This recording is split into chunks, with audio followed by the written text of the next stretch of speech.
찬송가 91장, 찬송가 91장 찬송하시고 이제 시작하시도록 하겠습니다.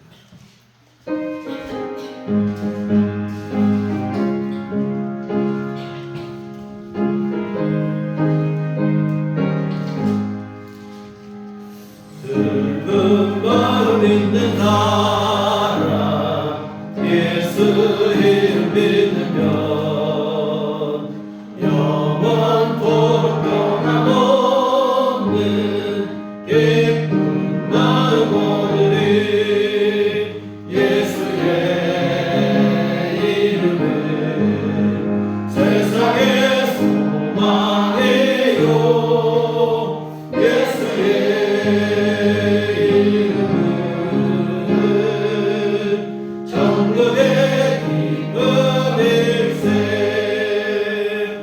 거룩하신 주의 이름 너의 방패 삼으라. 환난 시험 당할 때에 주께 기도드려라. 예수의 이름은 세상의 소망이요. 예수의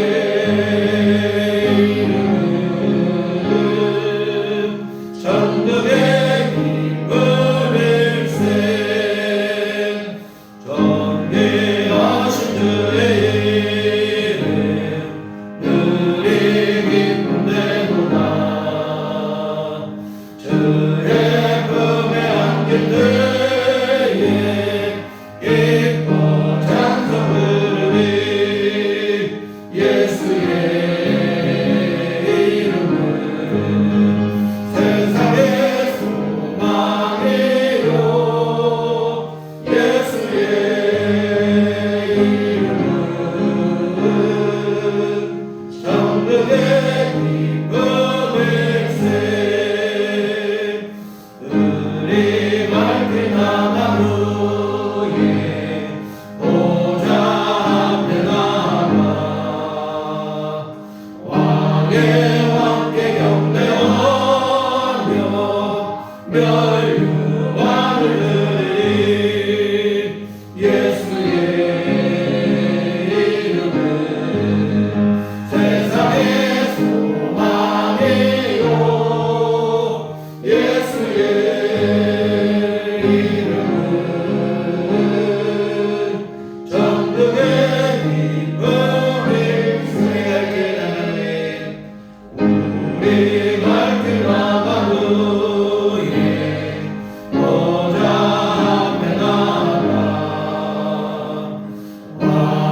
영혼의 반석을 향하여 즐거이 외치자.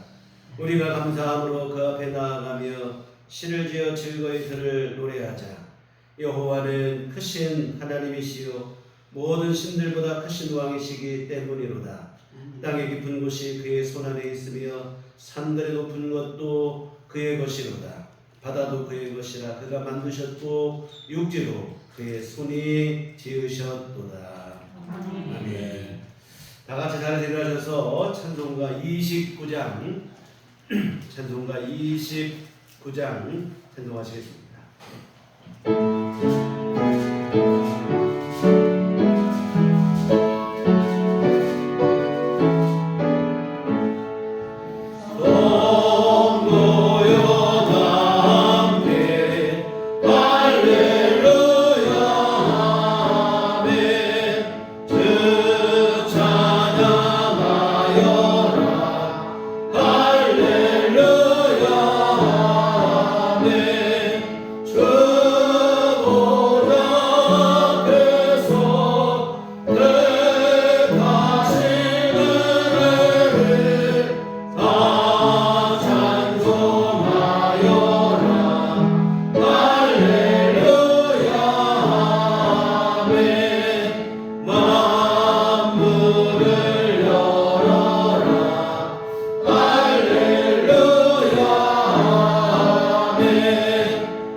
전능하사 천지를 만드신 하나님 아버지를 내가 믿사오며 그의 아들 우리 주 예수 그리스도를 믿사오니 이는 성령으로 있게 하사 동정녀 마리아에게 나시고 본디오 빌라도에게 고난을 받으사 십자가에 못 박혀 죽으시고 장사한 지 사흘 만에 죽은 자 가운데서 다시 살아나시며 하늘에 오르사 전능하신 하나님 은혜의 인자에 계시다가 저리로서 사는 자와 죽은 자를 심판하러 오시리라. 성경을 믿사오며 거룩한 공예와 성도가 서로 통하는 것과 죄를 사하여 주시는 것과 몸이 다시 사는 것과 영원히 사는 것을 믿사오나이다. 아멘. 성시교독은 교동문 10번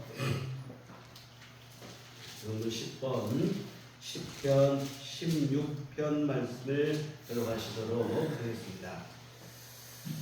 하나님이여 나를 지켜 주소서. 내가 주께 피하나이다. 내가 여호와께 아뢰되 주는 나의 주님이시오니 주가 버리는 나의 공이 없다 하였나이다. 땅에 있는 성도들은 존귀한 자들이니 나의 모든 즐거움이 그들에게 있도다. 다른 신에게 예물을 드리는 자는 괴로움이 너할 것이라. 나는 그들이 드리는 피의 전제를 드리지 아니하며 내 입술로 그 이름도 부르지 아니하리로다. 여호와는 나의 산업과 나의 잔의 소득이시니 나의 분깃을 지키시나이다. 내게 줄로 세워준 구역은 아름다운 곳에 있으며 나의 기업이 실로 아름답도다. 나를 훈계하신 여호와를 송축할지라. 밤마다 내 양심이 나를 교훈하도다. 내가 여호와를 항상 내 앞에 모심이요 그가 나의 오른쪽에 계심으로 내가 흔들리지 아니하리로다. 아멘. 성경은 찬송가 3장입니다.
영원불변 살아계셔서 우리 우주 만물을 지배하시고 다스리시는 사랑의 영원한 아버지 감사합니다.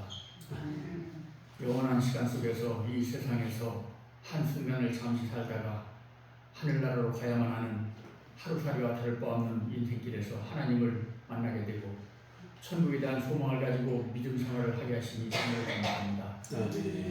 이 주일 아침에도 어김없이 우리들을 주님 전으로 불러주시고 지난 한 주 동안도 어지러운 세상 속에서 살아온 우리들을 되돌아보게 하시고 하나님과의 변치 않는 믿음의 유대관계를 더욱 공고하게 하시니 참으로 감사합니다.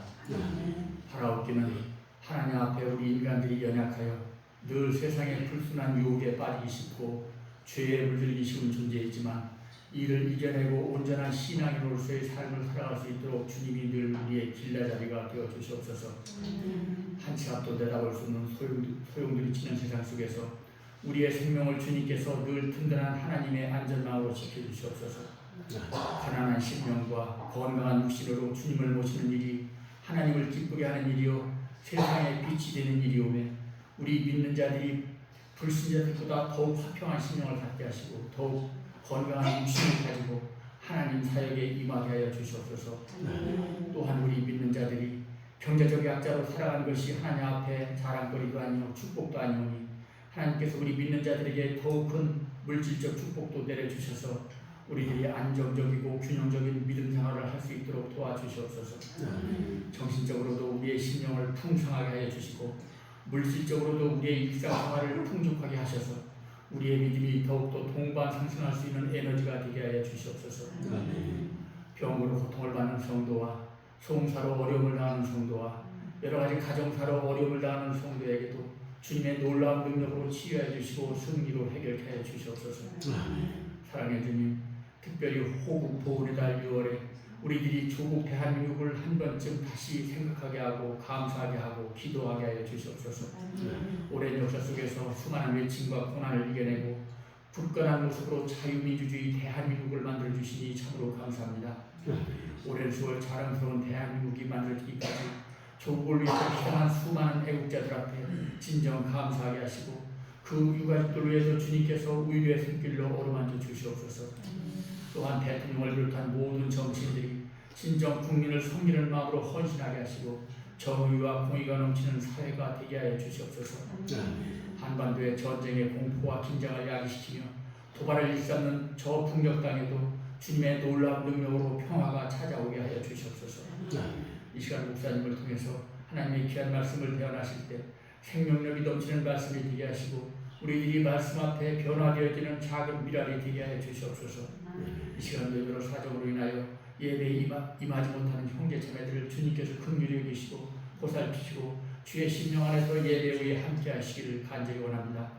우리를 사랑하시는 예수 그리스도 이름으로 기도드립니다. 아멘.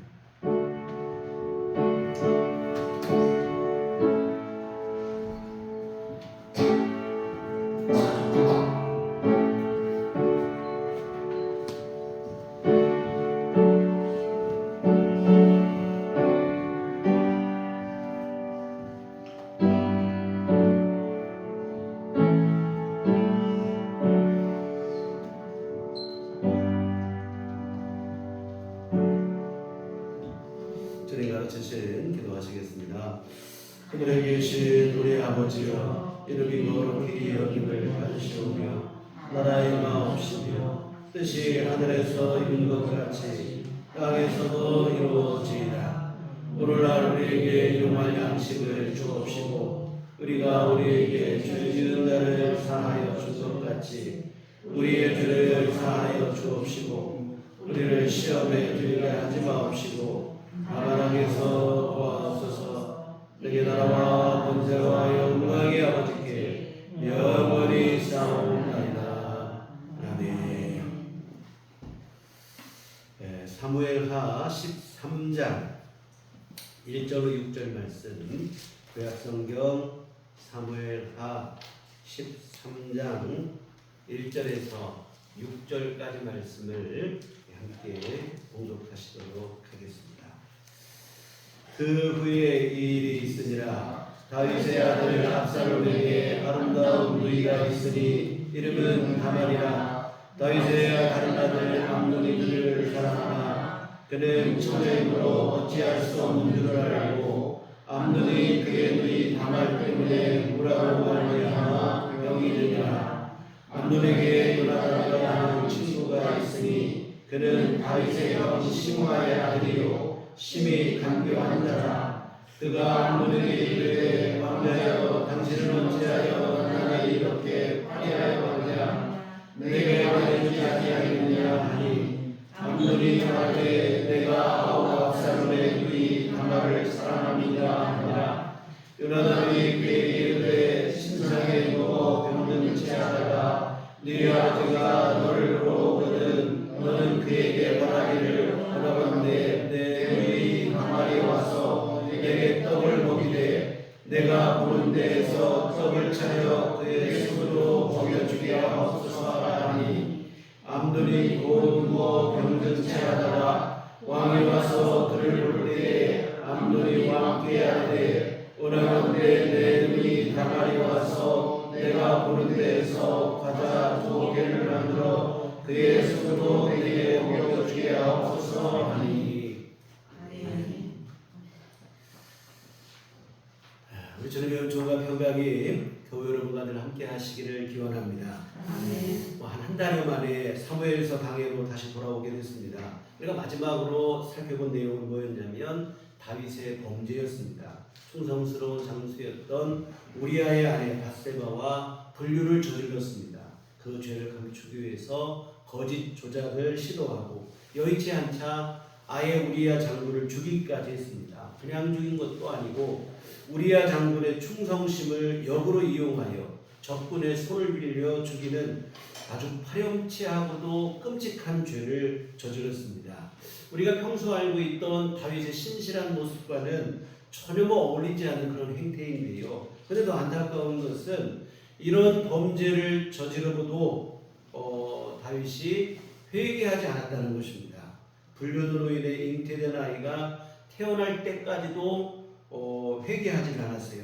결국 보다 못한 하나님께서 나단 선지자를 통해서 다윗의 죄를 지적하시고 그제서야 다윗이 회개를 하게 되는데 뒤늦은 감이 없지 않지만 그래도 다행인 것은 그 순간마저도 다윗이 발뺌을 했더라면 다윗에게 큰 화가 될 뻔했기 때문입니다.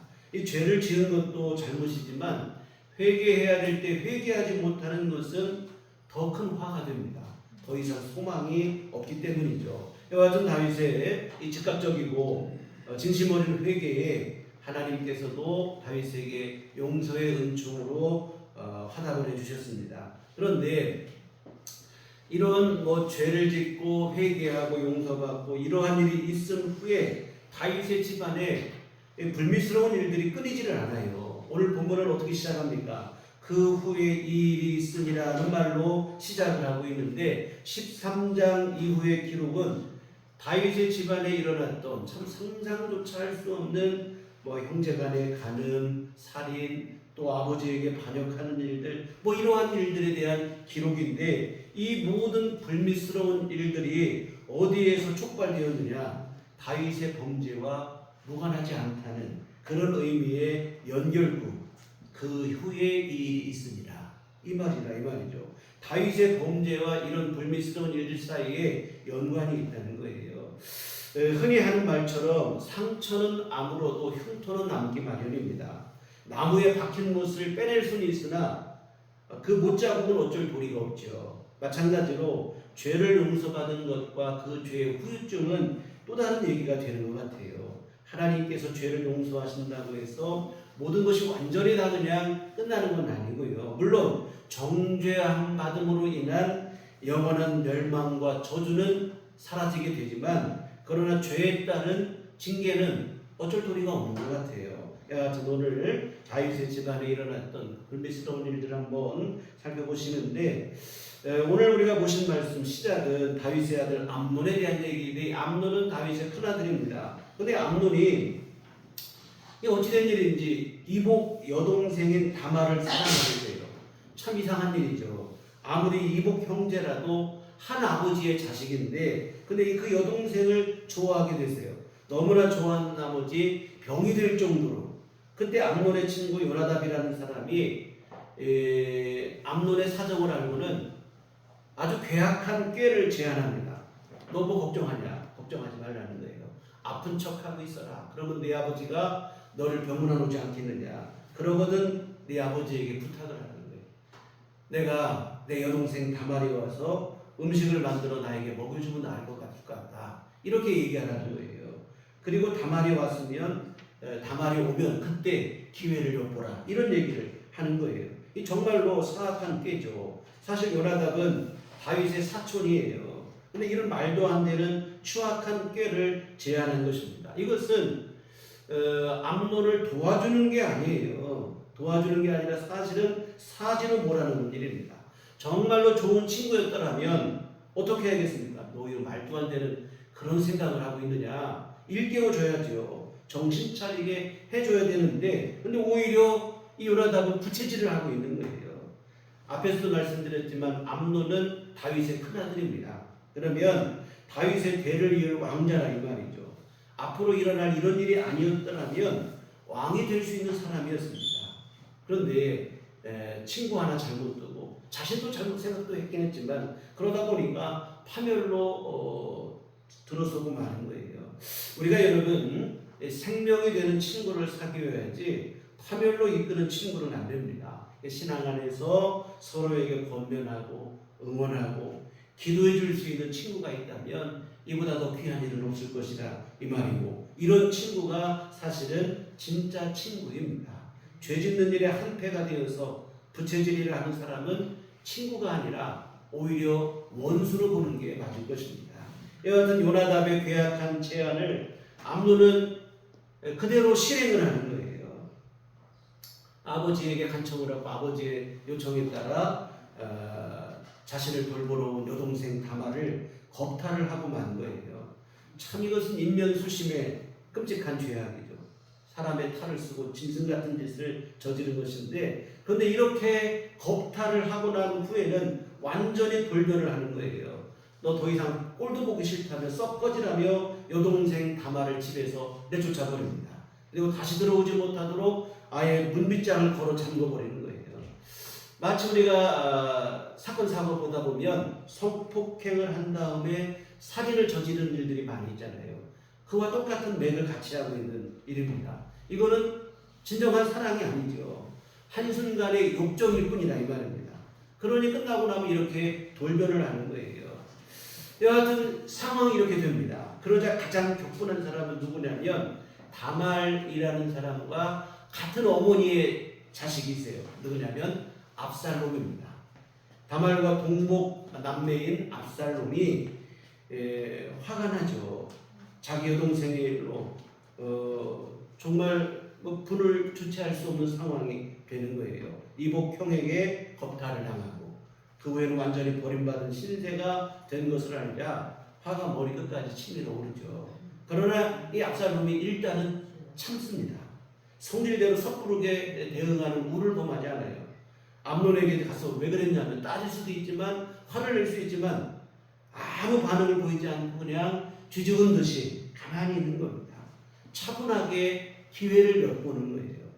마치 맹수가 먹잇감을 노려보는 것처럼 침착하고 비밀리에 복수를 계획하는 것입니다.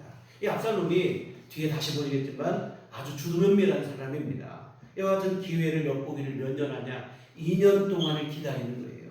2년이 지난 후에 압살롬이 자기 양털을 깎는 날이 되어서 드디어 거사를 실행합니다. 유목민에게 있어서 양털을 깎는 날은 우리 농경사회, 우리나라 같은 이런 사회에서는 추수날과 같은 날로 모두가 함께 즐거운 잔치를 즐기는 그런 날입니다. 압살롬이 자기 양털을 깎는 날에 자기 형제들을 다 초대를 해요. 초대했을 때는 주목적은 누구냐면 암논, 자기 여동생을 겁탈한 암논을 유인하기 위한 그런 술책이죠. 그래서 자기 형제들을 다 초대를 하는데 암논도 그 초대에 아무런 그냥 의심 없이 응하는 거예요. 지난 2년 동안 아무런 반응이 없으니까 눈치를 채지 못하는 거예요. 압살롬이 아마 처음에 성질대로 막 했더라면 뭐 이런 기회를 만들지 못했을 것인데 2년 동안 철저히 낮추고 가만히 있은 결과 이런 기회를 얻게 된 것이죠. 이와 같은 압살롬은 형제들을 이 양털 깎는 날에 잔치에 다 초대한 후에 자기 종들에게 일러주는 거예요. 다른 사람 볼 거 없죠. 암논 한 사람만 노력을 하는 거예요. 이 암논이 술에 취할 점이 되면 내가 너에게 신호를 내릴 테니까 너희 두려워하지 말아라. 지체 없이 암논을 죽이라고 명령을 내리는 거예요. 그리고 그 계획대로 압살롬은 암논을 죽이게 되어지죠. 자기 여동생 다말을 겁탈하는 원한을 드디어 갚은 것인데 참 이게 형제 안에서 이게 뭐냐면 불륜이 일어나고 서로 죽고 죽이는 일이 벌어지는 거예요. 참 끔찍한 일이 일어나게 된 것이죠. 이와 같은 압살롬이 2년 동안 기다렸다가 자기 여동생의 원한을 갚아요. 그런데 이 원한을 갚았지만 정작 본인은 살인자가 되고 만 거죠. 원수를 갚긴 갚았는데 갚지 않은 것 같은 상황이 되고 만 거예요. 오히려 원수를 갚지 않은 것보다 못한 상황이 되죠. 살인죄의 처벌이 두려워서 압살롬은 자기 나라에 살 수가 없어요. 도망을 간다 이 말입니다. 어디로 도망을 가냐면 그술왕 달메에게로 도망을 가는데 사실 그술왕 달메는 이 압살롬의 외할아버지예요. 이 다윗이 이 정략 결혼을 한 거죠. 이 그술왕의 딸 달메의 딸 마아가와 정략 결혼을 했고 다윗과 마아가 사이에 태어난 자식이 압살롬과 아까 말한 다말이었던 것입니다. 이와 같은 압살롬은 암논을 죽이고 나니까 이 살인죄에 대한 처벌이 두려워서 자기 외아버지의 나라로 망명을 떠납니다. 이렇게 되고 나니까 이 다윗은 졸지에 두 아들을 동시에 잃어버린 꼴이 되고 마는 거예요. 암논은 죽고 압살롬은 도망을 가게 되고 이처럼 압살롬이 그술로 도망을 가게 된 지 한 3년쯤 세월이 흐른 뒤의 이야기입니다. 다윗의 마음에 그런 생각이 드는 거예요. 이왕에 암논은 죽었으니 어쩔 수 없는 일이고 압살롬이라도 살아있는 압살롬이라도 봤으면 좋겠는데 뭐 도망가 있으니 어쩔 수 없고 그렇다고 자기가 돌아오라고 먼저 나서서 부르기도 또 좀 입장이 그렇고 속으로만 이렇게 속앓이를 앓고 있어요. 이런 다윗의 마음을 알아차린 사람이 누구냐면 군대 장관 요압이에요. 요압이 다윗의 마음을 알아차리고는 다윗의 마음을 돌이키기 위해서 한 여성을 데려다가 다윗왕 앞에 보내는 거예요. 송사할 일이 있는 것처럼 보내서 한 가지 얘기를 통해서 다윗의 마음을 떠보는 거예요. 이 여인이 다윗왕 앞에 들어가서 뭐라고 얘기하냐면 나는 과부이고 나에게는 아들이 둘이 있는데 이 두 아들이 들에서 싸우다가 그만 형이 동생을 죽이고 말았다는 거예요. 그러자 온 동네 사람들이 일어나서 하는 말이 뭐냐면 이 동생을 죽인 큰 형을 끌어내라. 그도 죽어야 마땅하다. 이렇게 하고 있다는 겁니다. 그러나 이 여인에게는 남편도 없고 작은 아들도 죽고 남은 것은 큰 아들 뿐인데 그마저도 끌려가서 죽으면 나는 어쩌겠느냐. 이 사정을 좀 어떻게 좀 돌봐달라고 하소연을 하는 거예요. 그래서 다윗왕이 뭐라고 얘기하냐면 내 하나님의 이름으로 맹세하는데 결코 어느 누구도 네 큰아들을 죽이지 못할 것이라 이런 얘기를 합니다. 그러자 이 여인이 진짜로 하고 싶은 말을 하기 시작하는 거예요. 뭐냐면 왕께서는 그렇게 말씀하시면서 왜 왕께서는 우리 여러 사람들과 똑같은 생각을 하고 계십니까? 다시 말하면 뭐냐면 암논을 죽인 압살롬을 왜 불러들이지 않느냐 이런 얘기입니다. 그래서 뭐냐면 암논은 이미 죽었고 압살롬이라도 용서하고 용납해야 되지 않느냐 이런 취지의 말을 하는 겁니다. 다윗이 이 여인의 말을 듣고는 너에게 이 말을 시킨 자가 누구냐 했더니 요압이라고 하니까 다윗이 그 뜻을 알고는 전격적으로 다윗이 마음을 돌이켜서 요압 장군을 시켜서 외갓집으로 망명을 떠나 있는 압살롬을 데려오게 합니다. 그래서 여하튼 압살롬이 3년 만에 돌아오는 거예요. 문제는 다윗이 돌아온 압살롬을 돌아오게는 했는데 만나주지를 않는 거예요. 참 여러분 용서해 주는 것과 화해하는 것은 또 별개의 문제입니다. 다윗이 압살롬을 용서해서 돌아오게 했으면 그와 만나서 화해를 하고 모든 것을 풀고 해야 되는데 화해를 하지 않고 어정쩡한 상황을 연출하고 만 거예요. 결국에는 이 일이 또 다른 화를 불러오는 일로 작용을 하고 맙니다. 그 얘기는 나중에 뒤에 다시 보겠는데요. 여하튼 기왕에 용서를 했으면 화해를 했어야 되는데 그러지를 못한 거예요. 여러분 우리도 마찬가지입니다. 우리가 주님의 은혜로 죄 용서받고 하나님 앞에 용서를 입었으면 그 다음 용서받은 것을 끝나는 게 아니라 하나님과 화목하는 일이 우리에게 남아있다고 하는 사실입니다. 오늘 본문에서는 아버지가 아들을 화해하지 못한 게 문제지만 오늘 우리 안에는 하나님은 우리와 화목하기를 원하시는데 우리가 그걸 못할 때가 있는 거예요. 로마서 5장의 말씀인데 하나님과 용서를 받았으면 의롭게 되었으면 하나님과 화평을 누리자는 거예요. 여러분 죄 용서받은 것으로 끝나지 마시고 하나님과 화평을 이루어서 하나님을 아버지라 부르고 더욱 돈독한 관계가 되어져야 된다고 하는 사실입니다. 부부도 여러분 결혼을 한 것도 중요하지만 서로 좋은 관계로 지내는 것이 더 중요한 것처럼 하나님과도 마찬가지입니다. 모든 죄 용서받았고 하나님 앞에 의로운 자로 인정되었으니 다 됐다고 생각하시면 곤란합니다. 하나님과 친밀한 관계가 돼서 우리 남은 신앙생활이 하나님과의 아름다운 동행을 이루어야 할 줄 믿습니다. 그래야 우리 믿음이 성장을 해요. 우리의 신앙생활에 기쁨이 있습니다. 이런 관계가 형성되지 못하면 신앙생활이 무미건조할 수밖에 없어요. 기쁨을 누리지 못하고 마지못해 그냥 어쩔 수 없어서 의무감으로 끌려가는 신앙생활이 될 수밖에 없어요. 신앙생활에 기쁨과 감사가 있어야 되는데 하나님과 화목하지 못하면 짐만 되는 거예요. 여하튼 우리가 하나님과 용서를 입었으면 이제 하나님과 더욱더 친밀한 화평과 화목의 관계를 이루시기를 부탁을 드립니다. 이 다윗과 압살롬을 보시면 용서를 했는데 화목이 안 된 거예요. 화해가 안 된 거예요. 이게 결국에는 후폭풍을 불러오고야만 합니다. 사실 압살롬이 예루살렘에 돌아올 때는 뭘 기대하겠습니까?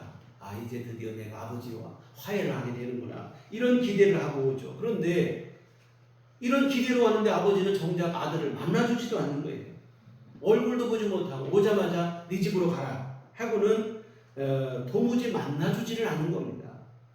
이것이 압살롬의 마음에 한으로 맺히게 되는 거예요. 결국에는 이 한 맺힌 그 원한으로 다윗이 아버지에게 반역의 칼을 드는 그런 일로 작용하게 된다고 하는 사실입니다. 결국 다윗의 집안은 더 큰 풍파에 휘말리게 되어집니다. 여하튼 예루살렘에 돌아온 압살롬은 3년 만에 돌아왔는데 2년이 지날 동안이나 아버지의 얼굴을 보지 못해요. 언제나 아버지가 나를 부르실까 이제나 저제나 기다리지만 2년 동안 아버지가 부르지도 않아요. 답답한 마음에 자신을 예루살렘으로 돌아오는 일에 중재자 역할을 했던 아까 요압 장군을 불러서 나 어찌된 일이냐 아버지가 만나게 해달라 요청을 하려고 하는데 요압 장군도 들은 척도 않는 거예요. 화가 머리끝까지 난 압살롬이 어떻게 하면 요압을 만날 수 있을까? 요압 장군의 밭에다가 불을 질러버립니다.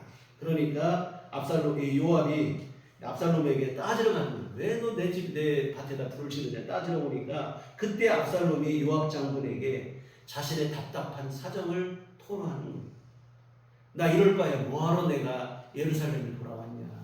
나 이럴 것 같으면 오히려 돌아오지 않고 내 외할아버지 나라에 그 땅에 사는 게 더 나을 뻔했다. 이런 얘기를 합니다.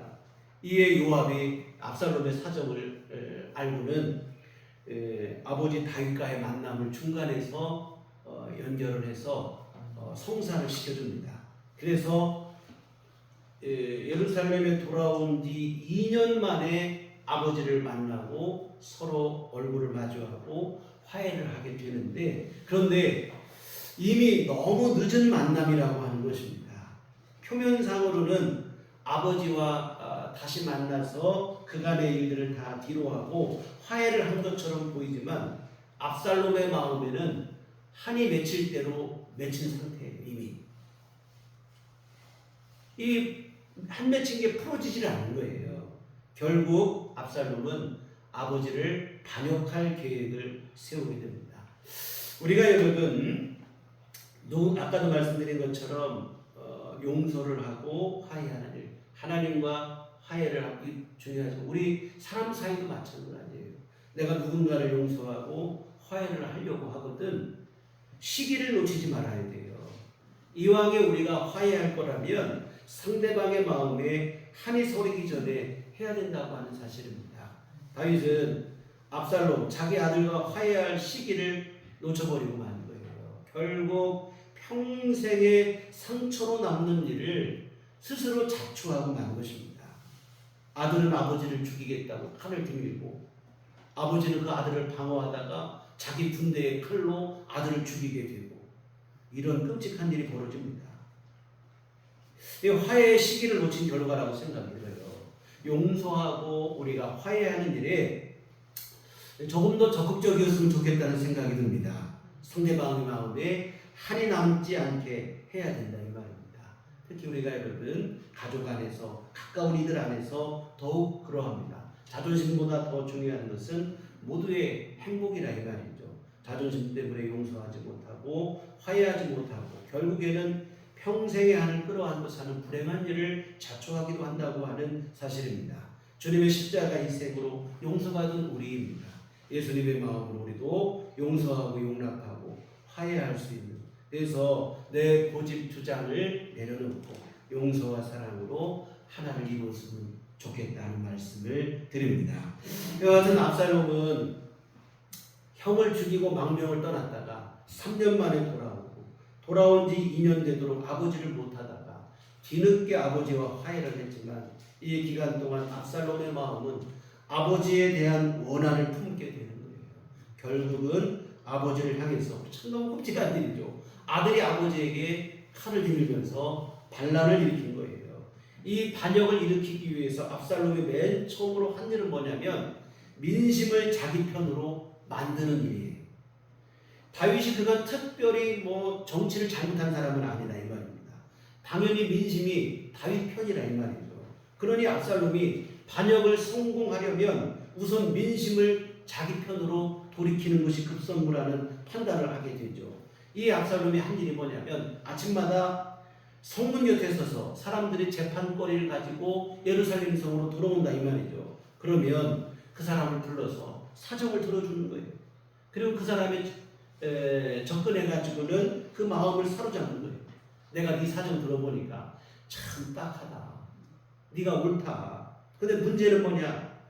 너의 송사를 들어줄 그 재판관을 왕이 세우지 않았다. 내가 만약 재판관이라면 너 같은 사람에게 공의를 베풀 수 있을 텐데 하면서 그 사람의 환심을 사는 거예요. 재판을 받으러 온 사람이 얼마나 감사합니까? 사실 재판 받으러 온 사람들은 모두가 다 간절한 마음이잖아요. 근데 왕자가 직접 나서서 자신의 사정을 들어주고 공감해주고 감동을 받죠. 이와 같은 감사한 마음에 이 사람들이 압살롬에게 막 절을 하려고요. 그럼 압살롬이 얼른 일으켜 세우고는 손을 맞잡고는 입을 맞추는 거예요. 그러니 압살롬의 이러한 행동에 마음을 빼앗기지 않을 사람이 없어요. 이런 일을 압살롬이 몇 년 동안 하냐면 4년 동안 이 일을 하는 거예요. 4년 동안이나 진심을 민심을 자신에게 돌리기 위해서 은밀하게 차근차근하게 이 일들을 진행을 하는 것입니다. 이 압살롬이 참 앞에서 말씀드린 것처럼 집요할이 많지 주도면밀한 사람입니다. 이와 같은 이러기를 4년 동안 하고 나니까 압살롬의 마음에 어떤 자신감이 생기냐면 이스라엘의 민심이 나에게 돌아왔다. 이런 확신이 서는 거예요. 그래서 압살롬은 즉시 거사를 진행합니다. 아버지 다윗을 찾아가서 내가 서운한 일이 있으니 나를 헤브론으로 가도록 나를 좀 허락해 주시라 보내달라 하니까 다윗은 이런 사정을 모르니까 그래 다녀오라고 보냅니다. 이때 압살롬이 헤브론으로 가면서 이스라엘 전역에 정탐을 보내는 거예요. 사람들을 보냅니다. 보내고는 뭐라고 하냐면 너희 나팔 소리가 나거든 이렇게 외쳐라. 압살롬이 헤브론에서 왕이 되었다. 이렇게 외치라. 이렇게 전가를 보내는 거예요.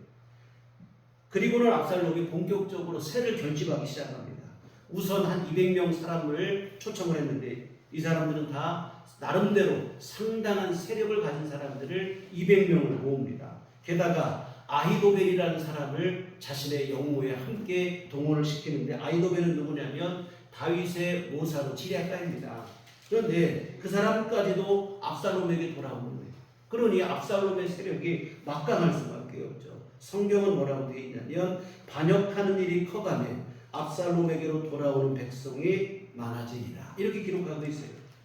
여하튼 압살롬의 기세가 그냥 하늘을 찌를 듯하죠. 파죽지세의 기세로 예루살렘으로 진격을 하는 거예요. 결국 다윗은 압살롬의 그 반역을 피해서 예루살렘 궁을 비우고 어쩔 수 없이 피난을 떠나게 되는 거예요. 참 비극적인 일이죠. 아버지와 아들이 이렇게 한 사람은 죽이겠다고 한 사람은 도망가고 이런 일이 벌어집니다. 이 전쟁은 그 자체만으로도 비극적인 일인데 그 상대가 아버지와 아들이라고 하니 너무나 이거 비극적이고 비참한 일이죠. 여하튼 다윗과 압살롬의 진영이 서로 대치를 하며 권력을 놓고 전쟁을 치르게 되는 거예요. 참 다윗이 볼 때 이거 어쩔 수 없죠. 죽기 살기로 달려드는 압살롬은 어쩔 수 없는 거예요. 이미 화해할 상황은 물 건너간 상황이에요. 다윗도 어쩔 수 없죠. 그러다 보니까 가만히 앉아서 당할 수도 없고 군대를 정비하고 결전을 다윗도 나름 준비를 하게 됩니다. 군대를 세 부대로 나누고는 요압과 아비새 이때 장수로 하여금 세 부대의 부대장으로 세우고는 결전을 치르게 됩니다. 군사를 내보내고 전쟁을 시작하면서 그런데 다윗이 한 가지 당부를 하는 거예요. 자기 군사들을 내보내면서 다윗이 한 가지 당부를 하는데 뭐라고 하냐면 18장 5절에 보면 왕이 요압과 아비새와 이때에게 명령하이르되 나를 위하여 젊은 압살롬을 너그러이 대우하라 하니 왕이 압살롬을 위하여 모든 군 지휘관에게 명령할 때에 백성들이 다 들으리라. 이게 무슨 얘기입니까? 내 아들 압살롬은 지금 반역을 일으켰지만 어쩌야 됩니까? 내 아들 압살롬을 좀 죽이지는 말아달라. 그를 긍휼히 여겨달라. 이렇게 당부를 하는 거예요. 지금 어쩔 수 없어 전쟁을 벌이지만 아버지로서의 참 마땅한 당부가 아닐까 생각이 들어요. 자식이 아무리 배은망덕하게 행동한다 할지라도 그래도 은혜를 베푸는 게 부모의 심정 아니겠습니까? 발라는 제압을 하되 압살롬만큼은 죽이지 말라. 생포하라는 얘기를 하는 거죠. 여하튼 압살롬의 군대와 다윗의 군대가 에브라임 스풀에서 서로 이제 전쟁을 벌이게 되어집니다. 근데 하루에만 2만 명이 죽을 정도로 아주 치열한 전투가 벌어지는데 그 전투의 현장 중에 결정적인 상황이 연출이 돼요. 뭐냐면 압살롬의 군대와 다윗의 군대인 요압 장군이 이끄는 군대가 서로 대치를 하게 된 상황이 됐습니다. 그때 압살롬이 요압 군대를 피해서 노새를 타고는 도망을 가는 거예요. 도망을 치는데 도망가다가 그만 압살롬의 머리가 상수리 나무 가지에 걸려버리고 말았습니다. 이 머리가 나무에 걸렸지만 이 노새는 멈추지 않고 그냥 달려서 빠져나가 버리고 나니까 압살롬만 상수리 나무에 대롱대롱 매달리고 참 이거 희한한 일이 벌어지게 되는 거죠. 사실 압살롬의 자랑은 뭐였냐면 외모였습니다. 외모가 출중했어요. 그 중에서도 압살롬의 가장 큰 자랑거리는 뭐냐면 아주 풍성한 머릿결이었는데, 근데 그 머리카락 때문에 이 압살롬이 죽을 처지에 놓이게 됐어요. 여하튼 모세는 빠져나가고 압살롬은 머리가 성수리 나무에 걸려서 매달려 있는 형국인데, 이 광경을 누가 목격하냐? 한 병사가 목격을 해요. 그리고는 요압 장군에게 달려가서 보고를 합니다. 지금 압살롬이 나무에 매달려 있다. 그랬더니 요압 장군이 화를 내는 거예요. 너 그걸 왜 보고하냐? 보고할 게 어디냐? 빨리 죽였어야지. 죽였으면 내가 너에게 상을 주지 않았겠냐? 이렇게 얘기합니다. 그러자 병사가 뭐라고 하냐면, 왕께서 부탁한 일이 있지 않느냐? 내가 아무리 큰 상급이 있다 할지라도 왕의 명령에 내가 거부할 수 없다. 어떻게 죽이겠느냐? 그러자 요압이 병사들을 시키지 않고 자신이 직접 나가서는 창을 들고는 압살롬을 죽여버리는 거예요. 다윗 왕의 부탁을 무시하고 압살롬을 무참하게 죽여버립니다. 사실 압살롬과 요압은 또 이게 친척 관계예요. 왜 그러냐면 요압은 다윗의 누나의 아들입니다. 다윗에게 조카죠. 다윗이 요압의 외삼촌이고, 이렇게 되니까 압살롬과 요압은 외사촌지간이 이렇게 되어지는 거죠. 그런데 요압은 불쌍히 여길 것도 없이 아주 잔인하게 죽여버립니다. 이 상수리 나무에 매달려 있으니까 생포하려고 마음먹으면 얼마든지 사로잡을 수 있잖아요. 그런데 죽여버리는 거예요. 여하튼 이렇게 해서 결국은 이 반역이, 이 전쟁이 끝이 나고 납니다. 반란의 주동자인 압살롬이 죽고 나니까 반란군의 기세가 금방 사그러들고 지리멸렬하여 흩어지게 되어집니다. 결국 다윗의 군대가 승리를 하게 되죠. 그러나 이 승리의 소식이 다윗에게 기쁜 소식으로 들리지 않아요. 왜 그러냐면 아들을 잃었기 때문에 그렇습니다. 사무엘하 18장 33절에 보면 다윗이 압살롬이 죽었다는 소식을 듣고 이런 얘기를 합니다. 왕의 마음이 심히 아파 문 위층으로 올라가서 우니라. 그가 올라갈 때 말하기를 내 아들 압살롬아, 내 아들 압살롬아, 차라리 내가 너를 대신하여 죽었다면 압살롬 내 아들아 하였더라. 이 피맺힌 절규죠. 세상 그 누구보다 친밀한 관계를 유지해야 될 아버지와 아들인데 이렇게 비참한 결과를 가져갔으니 그 마음이 얼마나 아프겠습니까? 왜냐하면 다윗이 이렇게 슬퍼 울다 보니까 이 다윗의 이 슬픔이 모든 백성들에게까지도 전염이 돼요. 승리를 했지만 오히려 패배한 것 같은 그런 분위기가 됩니다. 그러자 누가 나섰냐면 압살롬을 죽인 요압이 나서는 거예요. 왕을 찾아가서는 따지는 거예요. 아니 왕께서 지금 왜 오십니까? 오늘 우리가 다 죽었어야 왕이 기뻐하십니까? 이렇게 하면서 빨리 지금 일어나서 백성들을 위로하라. 그렇지 않으면 백성들은 한 명도 왕 앞에 남을 사람이 없을 것이다. 이렇게 하면서 다윗을 협박을 하는 거예요. 참 요압도 못됐죠. 얼마든지 압살롬을 산채로 사로잡을 수 있었는데 죽였으니 지금 협박할 게 아니라 다윗에게 가서 용서를 구해도 모자랄 판인데, 근데 다짜고짜 찾아가서는 그만하라고 협박을 하고 있는 거예요. 여하튼 다윗이 이 요압의 협박에 더 이상 울지도 못하고 일어나게 되어지는데, 훗날 우리가 나중에 뒤에 보시겠지만 다윗이 자기 아들 솔로몬에게 유언을 남기는데 무슨 유언을 남기냐면 이 요압을 그냥 두지 말아라, 이런 유언을 남기게 되는데요. 이런 잔인함 때문에 그렇게 된 것 같아요. 여하튼 오늘 보신 내용 어떻습니까? 정말 끔찍한 일들의 연속입니다. 가히 상상하기도 어려운 일들이 숨 돌릴 틈도 없이 연이어서 벌어졌다고 하는 사실입니다. 폭풍이 휘몰아친 그런 느낌인데요. 그런데 성경은 그런 일들이 우연하게 일어난 일이 아니라는 거예요. 다윗의 범죄 후에 이런 일이 뒤따랐다고 성경은 기록하고 있습니다. 정말 여러분, 죄라고 하는 것이 얼마나 무서운지를 우리가 생각했으면 좋겠습니다. 한순간 죄가 주는 쾌락은 결국 몇 배로 더 무서운 고통으로 되돌아오고야 만다고 하는 사실입니다. 죄의 유혹이 있을 때 한순간의 쾌락을 바라볼 것이 아니라 그 뒤에 뒤따르게 되는 죄의 참혹한 결과를 볼 수 있었으면 좋겠습니다. 그때 우리가 죄의 유혹을 이길 수 있는 힘이 우리에게 생기게 되어질 것입니다. 혹시 죄를 범했을지라도 그때는 즉시 회개를 해야 됩니다. 회개가 없다면 이런 정도의 고통으로 끝나는 게 아니에요. 오늘 다윗이 만난 이런 징계의 고통보다 더 무서운 영원한 저주와 멸망이 뒤따를 수 있다고 하는 사실입니다. 이와 같은 오늘 다윗의 범죄 후에 그 가문에 일어났던 이런 일들을 통해서 우리가 죄에 대한 경각심을 가졌으면 좋겠습니다.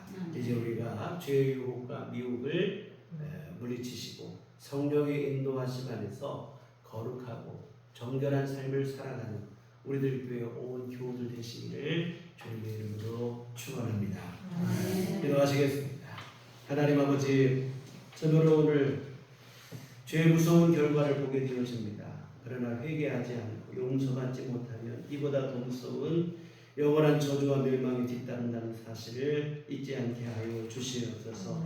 사탄은 달콤한 것으로 우리를 미혹하고 우리 육신적인 그러한 욕구를 자극하고 우리를 미혹하지만 우리 이때에 하나님 아버지 죄의 무서움과 죄의 결과가 얼마나 무서운지를 우리가 먼저 보게 하시고 죄의 유혹을 물리치고 승리케 하여 주시옵소서. 늘 성령의 인도하심 안에 깨어있게 하여 주시옵시고 정결하고 거룩한 삶을 살아가게 하여 주시옵소서. 예수님의 이름으로 기도했습니다. 아멘. 찬송가 263장 찬송가 263장 찬송하시겠습니다.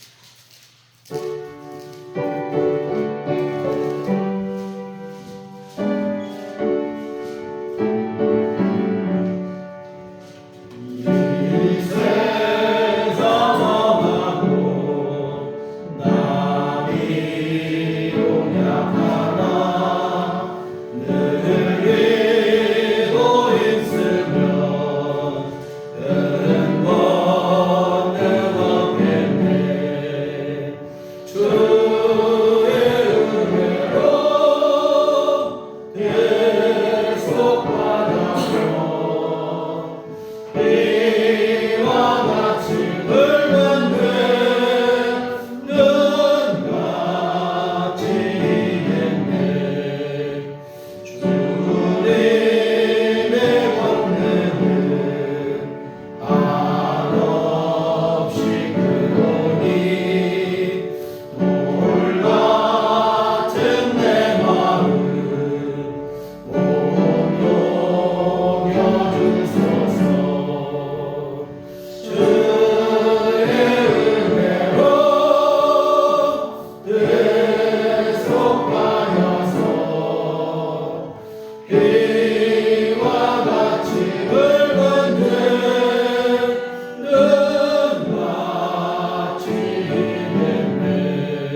크신 은혜를 감사를 드립니다.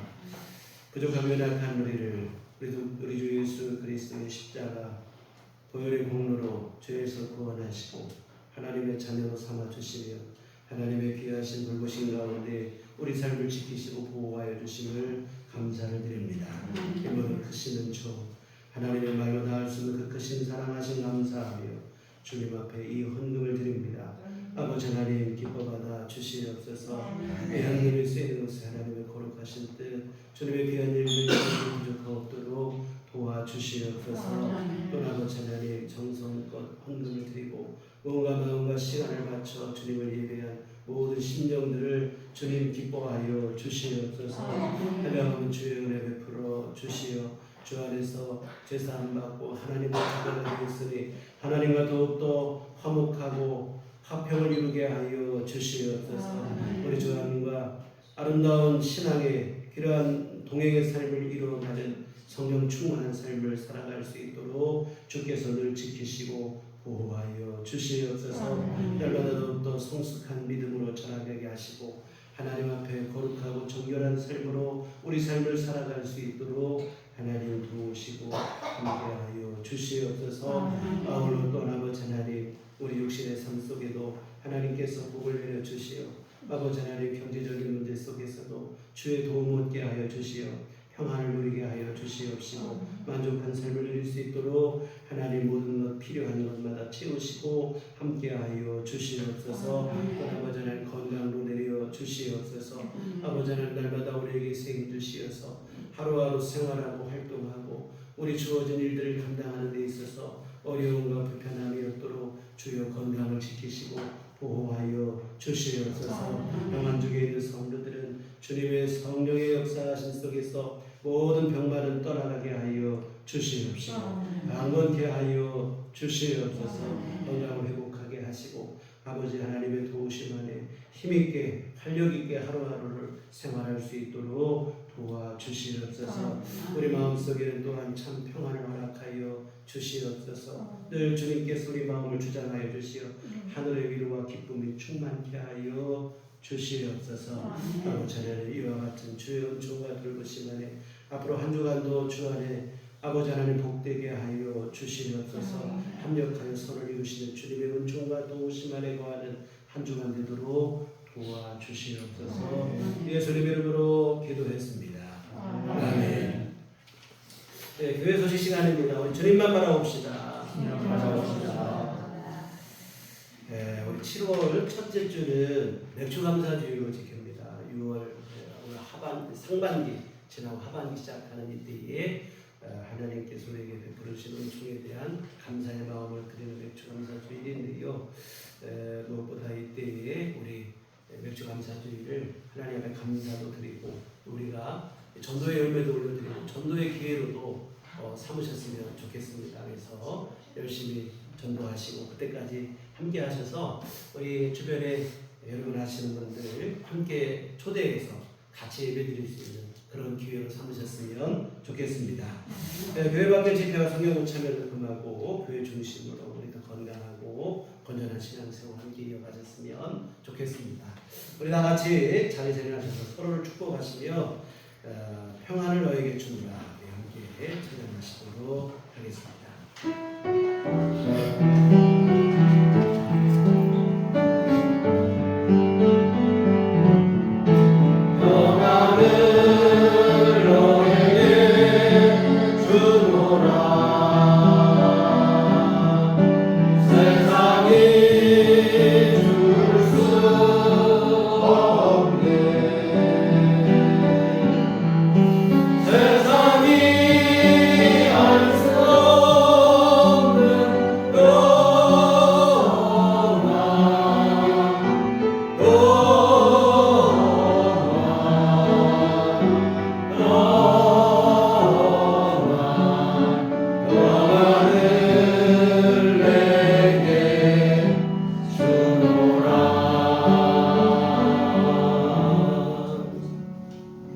오직 성령이 너희에게 임하시면 너희가 권능을 받고 예루살렘과 혼주대와 사마리아와 땅끝까지 이르러 내 증인이 되리라. 우리가 주의 증인이 되리라. 이제는 우리 주 예수 그리스도의 구속의 은혜와 하나님 아버지의 극진하신 사랑하심과 성령님의 위로교통 역사 감화감동 충만하심이 주의 피로 세우신 우리들 교회 위에와 더욱더 정결한 삶으로 하나님 아버지 인도하심 속에 주님과 동행하는 삶을 살기를 소원하는 주의 모든 자녀들의 심령 위에 지금부터 영원토록 함께 하시기를 간절히 축원하옵나이다.